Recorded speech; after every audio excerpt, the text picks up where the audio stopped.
Hi everyone, welcome to Monday Strength Training. We're going to be doing legs, back, and forearms. We're going to start out with some activation. Your goal is to be in a square, right? So not too open, not too close. And we're trying not to move the hips or the arms or lean at all, right?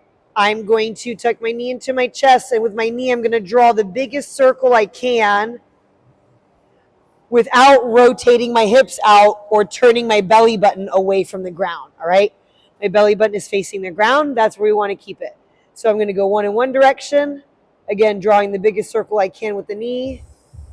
Taking my time, one in the other direction. So that's one in one. All right? Taking my time, keeping my core really tight. We're not swaying our back with any of these.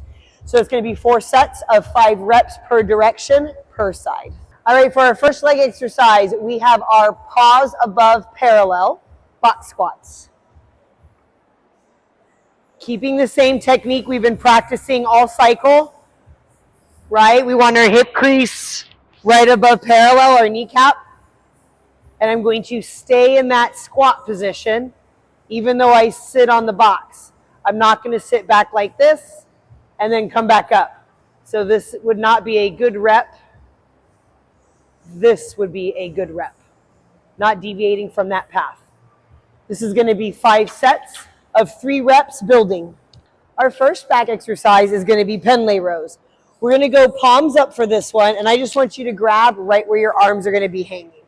My back's going to be nice and straight like a deadlift. We are going to touch the floor every time, so if you need to grab a lighter barbell or trainer barbell, all right, this is going to touch the floor, not bounce off the floor. We're not going to use any momentum with this. So palms are up. I'm in that deadlift position. I'm going to bring this towards the bottom part of my chest, okay? Getting a good squeeze. Notice I'm not bouncing it off the floor, right? So it's not like that. Nice and controlled.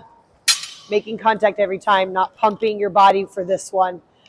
Keeping your body stable and quiet. Arms are just moving, getting a good squeeze. Making sure we are not squeezing up into our neck, right? When we pull up, we're pulling our traps down, all right? Using our lower traps, not our upper traps. This is going to be 4 sets of about 8 to 10 reps. Our next exercise is bird dogs. So just like those quadruped CARS earlier, where you're keeping your core tight and steady, we're not swaying our back or humping it up like this, okay?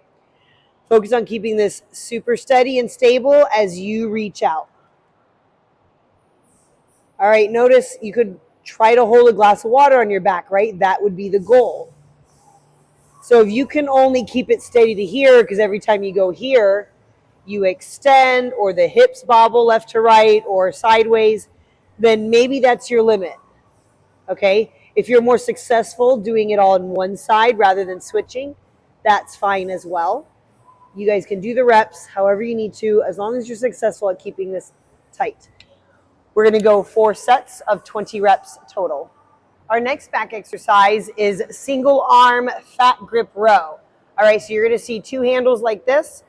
One side is a little smaller, one side is a little bit bigger. It is still a much bigger grip than what we are used to, okay? So you can grab according to what you feel like you can handle. You're probably going to want to stay lighter than usual, and you're just going to do exactly what you would if you had a smaller handle. I'm going to pull that back. Make sure I open up my chest with every pull, okay? We are going to go 4 sets of 8 to 10 reps per arm. I'm going to make sure I don't pull that as far back as possible because I'm probably going to roll my shoulder forward and hike up into my neck, okay? I'm going to sit nice and tall and only pull my elbow as far back as I need to in order to get a good contraction. Our forearm exercise is going to be cable curls. You just need any straight bar for this one. I'm just going to let my arms just hang where they naturally would. Now for this one, I am going to let the bar roll all the way into my fingers. So I am going to open up my palm as far as I can, as long as I still have a good grip, and then curl it into my fingers and curl my palms up. Come down, neutral wrist, open up my palm, curl the fingers, curl the palm. Uncurl the palm, open up the fingers, right? So think of it kind of like a 2-step. We're going to go 4 sets of anywhere from 15 to 20 reps. Making sure that you're keeping your arms straight, the elbow, right? We are not going to pull with the bicep or bend the arms at all.